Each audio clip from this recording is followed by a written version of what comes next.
friends, this is Samrita Chaudhary from class 9th. Today we are going to discuss the chapter motion. So before going to the term motion, we should know some terms of physics, which is physical quantity. So what is physical quantity? Any quantity which can be measured accurately is known as physical quantity. For example, 50 meters, where 50 is the magnitude and a meter is the unit of the motion. There are two types of physical quantity, which is scalar quantity and vector quantity. Scalar quantity, which has only magnitude, and vector quantity, which has both magnitude and direction. For example, when an object is moving in east direction, it is experiencing positive motion, and in west direction, it is experiencing negative motion. It is same in cases of north and south. So, the scalar quantity which has only the magnitude is positive and 0, and vector quantity, which has magnitude and direction both, can be positive, negative and 0. Now what is motion? When an object is changing its position with respect of time, we call it as a motion. There is nothing term known as absolute motion or absolute rest, because the motion depends on the reference frame. The reference frame is a place where an observation is taken place of an object. There are many types of motion. One of them is rectilinear motion. What is rectilinear motion? The motion in straight line. And the circular motion, when an object is moving in a circular line. Circular motion. So in this video we are only going to discuss the rectilinear motion. So now what is distance and displacement? So distance is the total path covered by an object. For example, if point A to point B, this is also a distance, this is also a distance. But displacement is the shortest distance between 2 points, which is initial point to final point. So this is distance, this is displacement, and this is distance. So now let us learn scalar and vector quantity using distance and displacement. We are going to see some cases, and then we are going to conclude what can we see from four cases. So in first case, when object is not moving, then the distance is also 0 and displacement is also 0. In next case, when an object is moving, for example 30 meters, then the distance is also 30 meters and displacement is also 30 meters. In third case, when an object is moving 30 meters to point B and coming back at point C,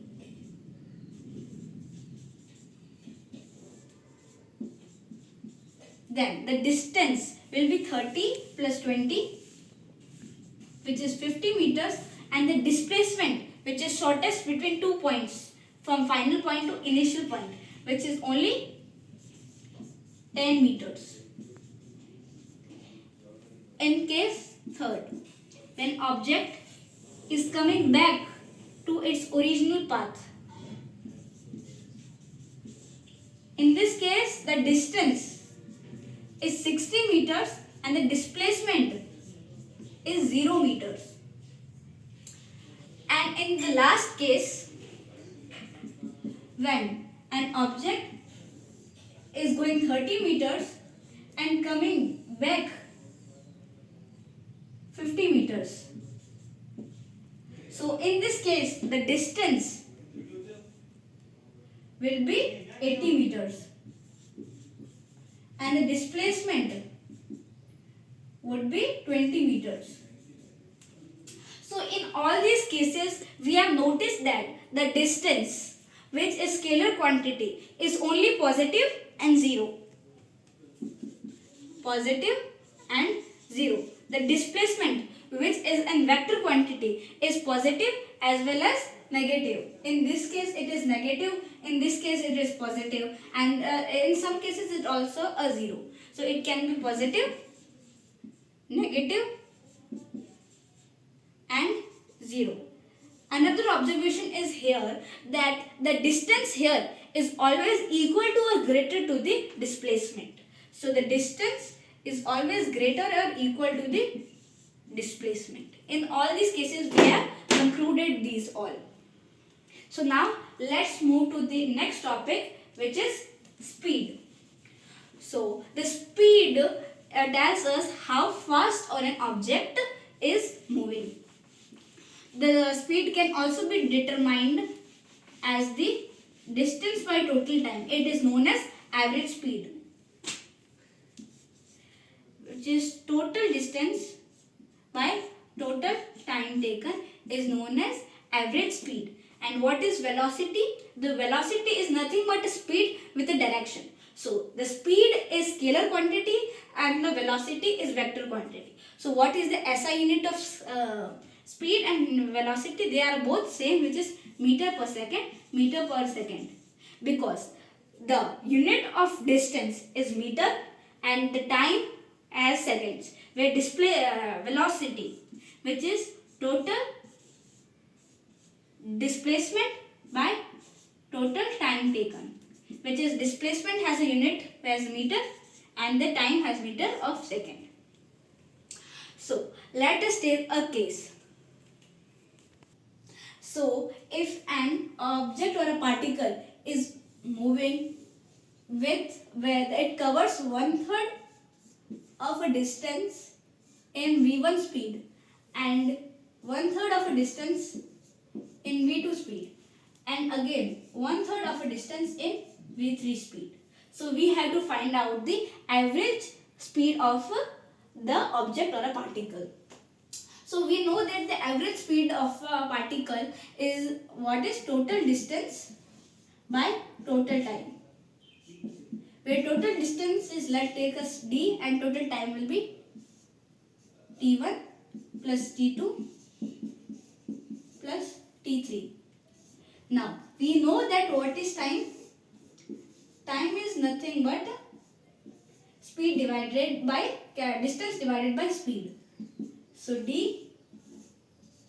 it is v1 is covering 1/3 of the distance. So 1/3 of d divided by v1 plus 1/3 of d divided by v2 plus 1/3 of d divided by v3. So it is equal. So now let us take this d common and d common, so it will be 1/3 divided by v1, 1/3 divided by v2, it's plus here, and 1/3 divided by v3, and the distance is cancelled out. If we take 1/3 as a common again, then it will be 1/3 is equals to 1 by v1 plus 1 by v2 plus 1 by v3. So again if we take this 3 upside, it will be 3 upon v1 plus 1 upon v2 plus 1 upon v3. So this is known as Huronic mean. So in next case, that if a particle is traveling his own journey with v1, v2 and v3 speed for equal interval of time, then what will be the average speed? So in the previous question we was given the equal distance, and in this question we are given equal time. So what is the average speed, which is total distance by total time, which is the distance is d1 plus d2 plus d3, and the total time is t plus t plus t, which is 3t. So now we know that what is distance. The distance is time multiplied by speed. So what it is? V1 into t plus V2 into t plus V3 into t divided by 3t. And if we take t as common in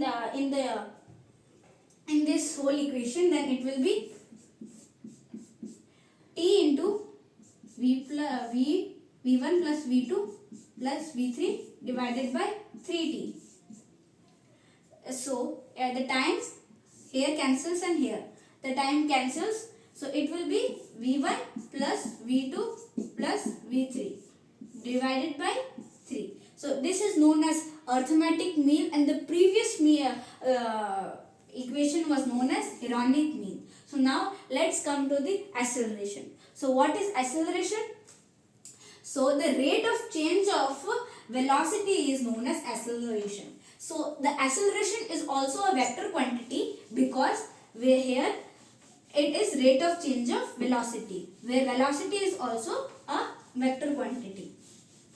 So the rate of change of means that initial final V minus initial V divided by t is known as acceleration. Final velocity minus initial velocity divided by time gives us acceleration. So what is acceleration? Acceleration is nothing but a resultant of force. When a force is applied to an object, it accelerates. So now what if this acceleration is decreasing the speed of object or a velocity of an object?